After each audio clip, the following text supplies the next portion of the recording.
The story of the first president from Pennsylvania shows us his influence on the state, how it leaves a mark, for better or worse. Fox 43's Sydney Nauman takes us inside the home of James Buchanan and explains why some historians call him one of America's worst presidents.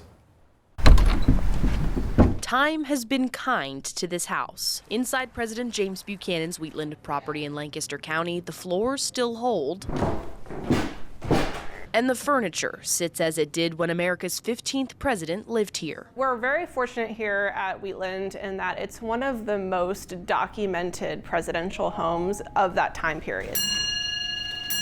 However, history has not been as kind to its owner. Buchanan, we make no bones about it, he is one of our worst presidents in our nation's history. Historian and manager of Wheatland, Stephanie Celeberti, says even in his own time, Buchanan was seen as the president who fell short, serving as a state representative, congressman, secretary of state, and a foreign minister. Celeberti says his experience not only padded his presidential resume, it separated him from serious issues at home, like slavery. A lot of folks saw him as this kind of blank slate, but it actually ends up being his greatest downfall. He doesn't really have a good connection with the American public and what's going on at the time. Historical records from Buchanan's alma mater, Dickinson College, show he began his term focused on calming heated slavery debates, specifically among abolitionists in the North, and reuniting the country. However, his Southern sympathies and actions did just the opposite. He basically is that last kind of tipping point before the American Civil War. The legacy may not be as polished as the house he once owned, but history still remembers what is built and the consequences of what isn't. If we don't learn about the failures and mistakes that he made as a president,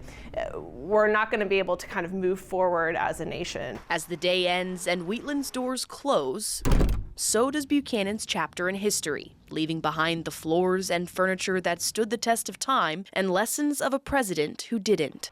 Sydney Nauman, Fox 43 News.